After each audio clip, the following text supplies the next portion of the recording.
우리 함께 경건의 말씀을 나누도록 하겠습니다. 오늘 우리가 나눌 말씀은 잠언 13장 1절로 12절까지 있는 말씀입니다. 사랑하는 형제 여러분, 인간에게 있어서 부는 무엇을 의미합니까? 우리가 부를 얘기할 때 우리가 물질적인 것을 우리는 뛰어넘을 수는 없습니다. 그렇습니다. 돈은 부입니다. 그러나 그것은 많은 부 가운데에서 하나입니다. 어떤 사람들은 부유합니다. 돈도 갖고 있지만 어떤 사람은 예를 들어서 투자를 잘해갖고 주식이라든가 또는 부동산이라든가 여러 가지 상태로 또 부를 누릴 수가 있습니다. 부는 다만 그뿐만 아닙니다. 어떤 사람들은 요즘에는 그 예술 작품에도, 그리고 또 어떤 그림에, 또 어떤 사람들은 그 안티크 골동품에, 또 이 모든 것들은 부의 상징이기도 합니다.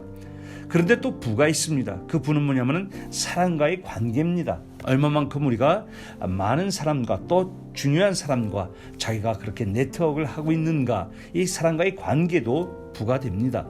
그런데 오늘 새로운 것을 우리에게 가르쳐주고 있습니다. 이 부는, 성경에서 말하는 부는 무엇입니까? 첫 번째로 성경에서 말하는 부는 바로 듣는 귀입니다. 우리는 많은 이 정보 홍수 시대에 살고 있습니다. 내가 듣고 싶은 것, 우리의 귀를 솔깃하게 하는, 우리를 유혹하는 그런 말들이 아니라 때로는 나를 비판하고 나를 비난하는 것 같아도 그 말을 통해서, 그 훈계를 통해서 자기 삶을 성찰할 수 있는 그런 귀를 가져야 합니다.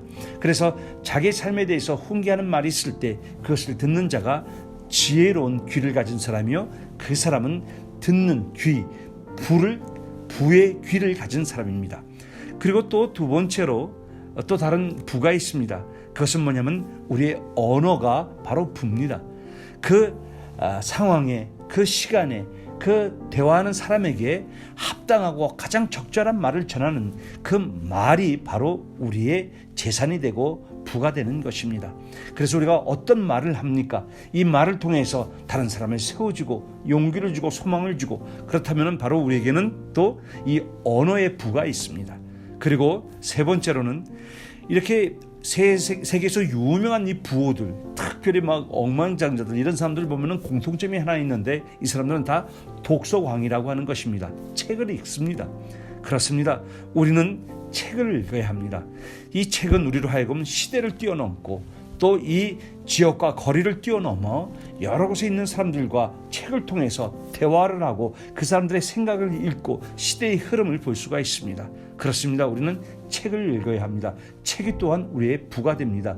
그런데 우리에게는 정말 책 중에 책, 살아있는 책이 있습니다. 그것이 바로 하나님의 말씀입니다.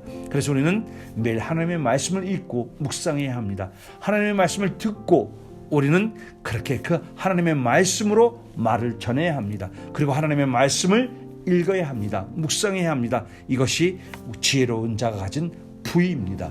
그러한 하나님의 놀라운 선물, 부를 누리시는 여러분의 삶, 여러분의 가족 일터가 되시기를 주님의 이름으로 축복합니다.